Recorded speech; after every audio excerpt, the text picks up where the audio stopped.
This woman is quite cunning. Faced with her boyfriend sacrificing himself to save her, she quickly changed her expression. When she found out he would mutate, just as Duangche stumbled on a stone and the zombies were about to pounce on her two fists, I couldn't bear to watch a classmate die right in front of me, so I used my ability to turn the zombies into flying heads and saved everyone.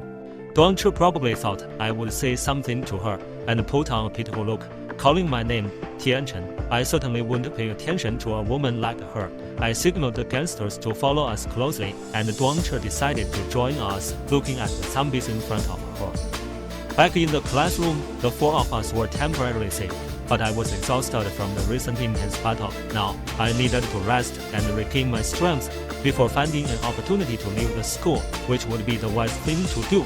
However, Duangche, who was frightened by the apocalyptic scene, kept crying and making a fuss. I was annoyed and snapped at Duangche to shut up, which also angered her boyfriend. He stepped forward and started yelling at me, but I noticed that his hand was bleeding.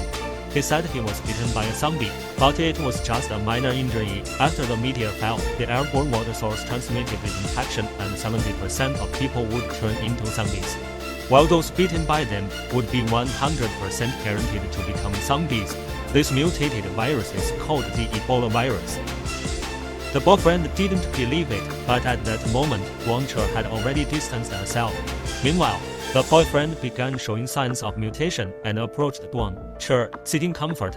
However, all he received was a cold remark, "Get away from me, stay far away." This woman immediately changed her attitude and didn't recognize him, despite the fact that he got injured trying to protect her.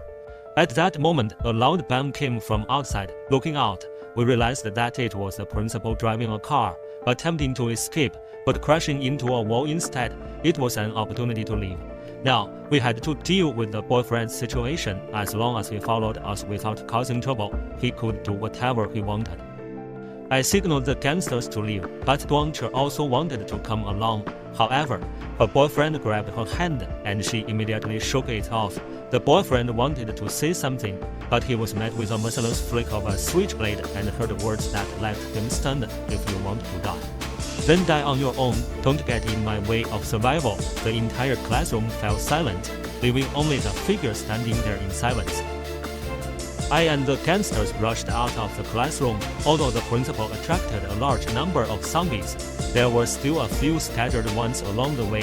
While I fought them off, I told the gangsters that a headshot or destroying their spines would do the trick as long as they didn't hesitate. One of the zombies also approached the gangster, and he had no choice but to confront it head-on in the next second. He took the first step in surviving the apocalypse. Gasping for breath, he truly felt fortunate that someone was teaching him how to survive in this new world. Suddenly, we heard that annoying voice of Duangche. She had abandoned her boyfriend and followed us. Without mincing words, I questioned her. "How did you end up following us again?" At that moment, she could only flash a cute expression, using her cleavage to act cute. The gangster softened his heart once again and urged me to help her. After all, she was our classmate. Under the persuasion of Gao Fai, I reluctantly agreed, but made it clear to her that she had to follow my commands. More exciting developments will be showcased in the next video.